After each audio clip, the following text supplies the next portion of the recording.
Hola, esta es la segunda parte de la inducción de diseño de primers.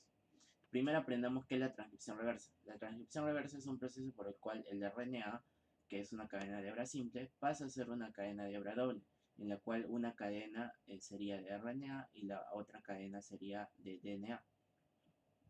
A esta cadena de hebra doble se le llama DNA complementario o cDNA, y a todo el proceso se le llama síntesis de cDNA.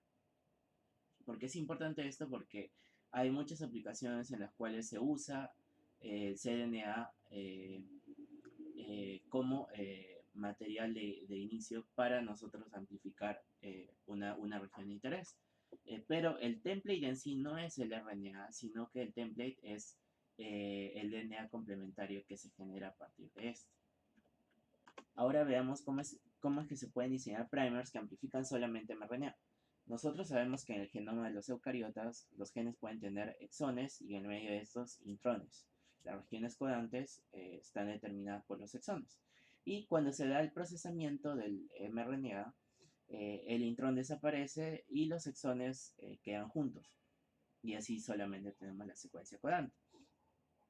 A la unión de cada exón se le conoce como exon-exon junction, a esta unión que están viendo acá señalada. Aprenda bien este concepto para que puedan entender lo siguiente. Si es que nosotros diseñamos primers y por casualidad un primer queda en un exón y otro primer queda en otro exón, si en nuestra reacción tenemos solamente mRNA, nosotros vamos a tener un producto de un tamaño determinado, que va a ir de un exón a otro. Pongamos que sea 500 pares de base. ¿Qué pasa si es que en nuestra reacción, además de DNA complementario, tenemos DNA genómico? Vamos a tener primers que van a amplificar desde aquí hasta acá, desde aquí hasta acá, y lo del medio sería un intrón. Entonces, nuestro producto de amplificación sería mucho más grande del que que teníamos a partir del DNA complementario.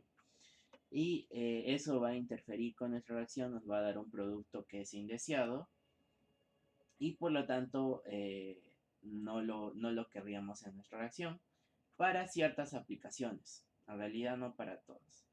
Entonces, ¿qué es lo que nosotros podríamos hacer?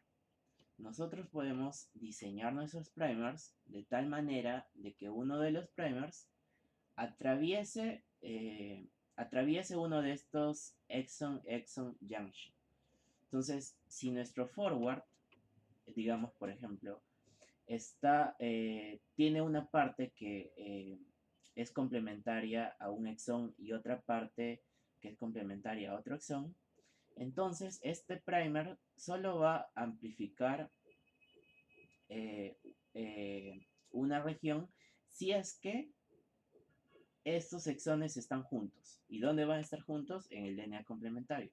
Si no están juntos, entonces el primer, solo una parte del primer se va a poder pegar aquí y eso no va a ser suficiente para que se dé la amplificación. Se tiene que pegar todo el primer. Entonces, eh, en el DNA genómico, que tiene acá un intrón en el medio, no se daría esa amplificación. Por lo tanto, si es que nosotros queremos evitar ese tipo de problemas en el cual una contaminación por DNA genómico pueda darnos un producto más grande del que esperamos, entonces podemos hacer nuestro diseño de esta manera. Ahora, puede existir el caso en que un primer esté, digamos, en un exón 1 y el otro primer esté en un exón 3 y la distancia sea tan larga entre estas regiones en el DNA genómico que simplemente por su longitud no había un producto de amplificación, porque debido a la propia reacción, la PCR no daría el tiempo para que se amplifique toda esta parte. Entonces ahí, por ejemplo, no habría necesidad de hacer nada. Pero si este exón, si este intrón no fuera tan pequeño, entonces ahí sí habría tiempo de que se amplifique toda esta región del medio y por lo tanto tendríamos un producto que no deseamos. Una técnica que sirve en el laboratorio para visualizar los productos de PCR es la electroforesis. La electroforesis funciona de la siguiente manera. Tenemos una cámara de electroforesis, la cual ponemos un gel de un polímero, para el caso de las corridas de ADN es un gel de agarosa. Cargamos las muestras en unos pocillos que están en un extremo del gel y cuando se cargan las muestras en esos extremos, se espera que el ADN migre de un lado al otro. ¿Y por qué va a migrar? Porque en cada extremo de esta cámara de electroforesis hay un electrodo. Tenemos un electrodo negativo de un lado y un electrodo positivo de otro lado. ¿Y de dónde a dónde va a migrar el ADN? Va a migrar hacia el electrodo positivo. ¿Por qué? Porque el ADN tiene cargas negativas. Recordemos la estructura del ADN. Tiene grupos fosfato hacia el exterior. Entonces, estos grupos fosfato le dan la carga negativa que va a hacer que las muestras migren hacia el electrodo positivo. Pero en realidad, la proporción de cargas a lo largo del ADN es la misma a lo largo de toda la molécula. Entonces, la proporción entre carga y masa es la misma y entonces la aceleración de esas moléculas del ADN en realidad sería la misma para cualquier molécula sin importar su tamaño. Sin embargo, eso sería de esa manera un sistema de vacío, ya que dentro de este gel nosotros, bueno, en realidad las moléculas del ADN no solo están expuestas a la fuerza del campo eléctrico que se forma, sino también a fuerzas de fricción y fuerzas de arrastre debido al gel. Estos geles tienen poros de diferentes tamaños de acuerdo a la concentración de garosa que se usa, y entonces las moléculas que son de ADN que son más grandes van a tener más dificultad de pasar a través de esos poros, mientras que eh, las moléculas del ADN que son más pequeñas van a moverse más rápido. Entonces, de esta manera es que cuando uno carga las muestras y se encienden los electrodos para que esté el campo eléctrico, van a comenzar a moverse las moléculas del ADN de acuerdo a su tamaño. Recuerden, va a haber una fuerza debido al campo eléctrico, pero también la que va a determinar en realidad quién se mueve más rápido o no son las fuerzas de resistencia, las fuerzas de arrastre que hay en contra de ese movimiento. Entonces, las moléculas del ADN más largas van a migrar menos y las más pequeñas van a migrar más. Cuando hacemos la corrida de electroforesis, podemos determinar el tamaño de nuestros fragmentos de ADN. ¿Cómo lo hacemos? Usando marcadores moleculares. Los marcadores moleculares son unos mix de fragmentos de ADN de tamaño conocido. Entonces, por ejemplo, en este marcador molecular, nosotros tenemos fragmentos de 1000 pares de base, 900, 800 y así sucesivamente, los que vemos acá en esta lista. Estos nos sirven como punto de referencia para nosotros comparar las bandas que observamos en nuestras muestras. Fijémonos en esta muestra. Nosotros tenemos aquí 1, 2, 3, 4, 5 bandas. Vemos que esta primera banda está a la altura de los 1000 pares de base. Por lo tanto, decimos que el producto que vemos aquí tiene aproximadamente 1000 pares de base. Ese sería su tamaño. Y así sucesivamente para todas estas otras bandas que estamos viendo acá. Por ejemplo, veamos esta. Esta está a la altura de los 800 pares de base, pero en realidad está un poco más arriba. Entonces podríamos decir que tiene un poco más de 800 pares de base. Veamos esta que está acá. Esta está entre los 500 y 400. esa es la asunción que hacemos de acuerdo a este resultado. No podemos dar un dato exacto. ¿Por qué no podemos decir 550 si es que esto estuviese en la mitad de estas bandas? Porque en realidad la distancia que migran las bandas no son directamente proporcionales al tamaño de las moléculas. Fíjense en esta gráfica, eh, la relación no es lineal. Es así que estos 100 pares de base que vemos de diferencia acá, en términos de distancia, no serían lo mismo que vemos entre estos 100 pares de bases que hay acá o acá. Ahora, ¿cómo es que se ve un producto PCR? Cuando hacemos la corrida, este gel puede ser, es expuesto a un agente intercalante. Puede ser expuesto antes de la corrida o después de la corrida, pero al final tiene un agente intercalante que lo que va a hacer es unirse al ADN y como este agente intercalante es fluorescente, vamos a observar fluorescencia cuando se haga el proceso revelado. ¿Y cuál es el proceso revelado? Es exponer el gel a rayos ultravioleta, como ven acá. Eso está siendo expuesto a rayos ultravioleta y ahí vemos que las bandas que tienen las moléculas del ADN están brillando. Y a eso se le toman fotos y se ven así de esta manera. Entonces, para tener en claro cuáles son las partes de un gel de electroforesis, vean acá, las muestras se cargan aquí, esos son los pocillos, corre el ADN y se separa en bandas. Esa es una banda, esa es una banda, esa es otra banda. Y cada uno de estos pocillos en realidad conforma también un carril. El carril es todo lo largo a partir de cada pocillo. Ese es un carril, ese es otro carril y ese es otro carril. Veamos acá un producto de PCR que nosotros sabemos que tenía 153 pares de bases. Y miren cómo se ubica entre los 200 y 100 pares de base. Y vemos aquí también otro producto del mismo tamaño.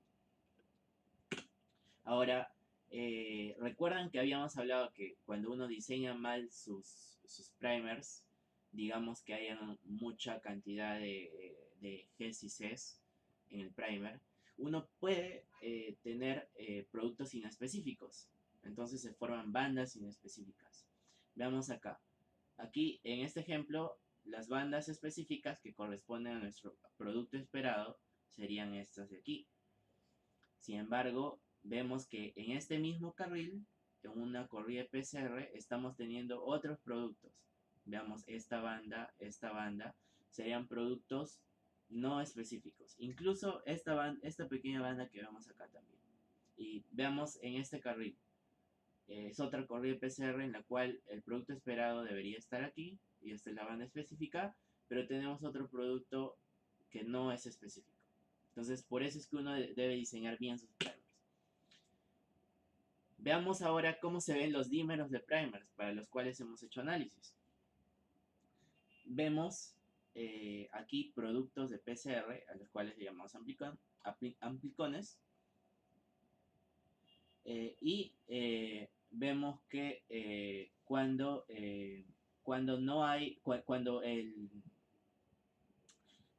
el template se diluye, va disminuyendo la cantidad de producto de PCR y va a llegar a un punto en el que no hay producto de PCR y podemos observar muy claramente los dímeros de primers.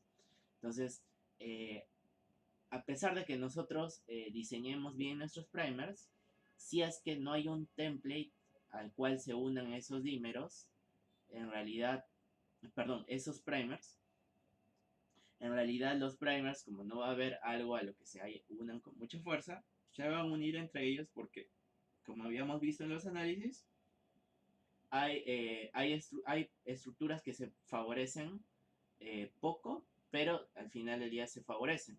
Entonces, si es que no hay un template al que se unan, debido a que se dan estas ilusiones, entonces los primers se van a unir entre ellos.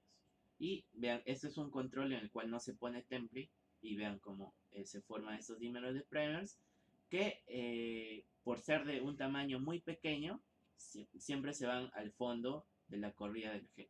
Entonces las vemos acá abajo. Veamos acá este otro ejemplo donde tenemos unos productos de PCR a esta altura, que es a la altura de los 150 pares de base, entre 150 y 200 en realidad. Este es el marcador. En realidad esta es una corrida muy fea porque deberían correr así las bandas, pero aquí corrieron mal. Y vemos acá al fondo, debajo de los 50 pares de bases, que vemos que hay otras bandas, y estas bandas son muy intensas. Si tienen menos de 50 pares de bases, entonces asumimos que son dímeros de primers.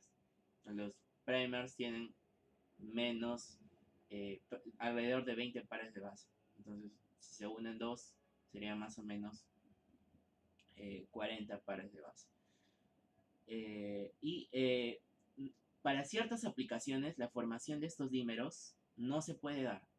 Sin embargo, en un PCR convencional en el cual nosotros queremos observar que haya una amplificación de nuestro producto, eh, podríamos tolerar formación de dímeros. Por lo tanto, ese límite que habíamos puesto de menos 6 kilocalorías por mol podría sobrepasarse un poco. Digamos que solamente si es que nosotros queremos detectar algo, lo estaríamos viendo así, a pesar de que se forman dímeros. Por lo tanto, no seríamos tan estrictos con ese valor de menos 6 kilocalorías por mol. Podríamos aceptar menos 7, menos 8, con tal de que no de que no afecte el 3'. Eh, pero hay otras aplicaciones donde definitivamente esto no se puede tolerar. Para finalizar, les dejo aquí dos diapositivas como material extra. En esta primera les hablo sobre el extremo 5' de los primers. Nosotros sabemos la importancia ya del 3', pero en el 5' nosotros podemos hacer algo muy interesante, que es agregar bases que no necesariamente tienen que ser complementarias con el template. Entonces nosotros agregamos aquí bases porque estas bases nos van a permitir darle diferentes aplicaciones a nuestro primer. Algunas de estas son clonamiento, secuenciamiento y otra aplicación que se llama transcripción in vitro. Estas bases, como no son complementarias al template, se van a quedar colgando. Entonces, debido a que se quedan colgando, se llaman overhang bases. Estas bases que cuelgan se pueden poner tanto en forward como en reverse, y estas bases overhang pueden ser diferentes a las de aquí, o incluso el primer forward puede tener overhang y estas no. Todo esto depende de las aplicaciones, las bases que vamos a poner dependen de las aplicaciones, y una de esas aplicaciones las vamos a ver en una práctica siguiente, que es la de clonamiento. Así que se los voy a volver a hacer recordar. Y finalmente les dejo acá este esquema de cómo establecer los límites del gen de interés cuando uno diseña primers en la plataforma de PrimerBlast. Tengan en cuenta estas preguntas. Y aquí les pongo un esquema de qué representa aquí cada valor. Aquí X1 y X2 representan los valores extremos del gen de interés, las ubicaciones extremas del gen de interés. Y1 y Y2 representan las ubicaciones extremas de una parte del gen de interés que nos interese.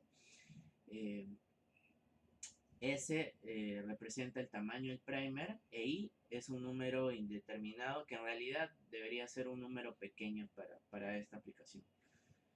Eh, Como ejemplo, les pongo esta pregunta que es, ¿necesito amplificar solo una parte del gen? Eso lo vimos eh, eso lo vimos en la práctica anterior, donde tenían que amplificar una parte del gen del gen N o del gen S de SARS-CoV-2. Y, eh, en realidad era esta pregunta. ¿Solo una parte del gen? ¿Cualquier parte del gen? Sí. Entonces, para eso establecen acá que los límites de los primers deberían ser los extremos del gen, X1 y X2, y por eso solo se pone ese extremo en el forward, en el front del forward, y este otro extremo en el to de reverse. Entonces, los primers tendrían que amplificar una región que esté encerrada entre esos dos extremos. Hay otros casos, los revisan y si tienen dudas, pueden hacer sus preguntas. Gracias.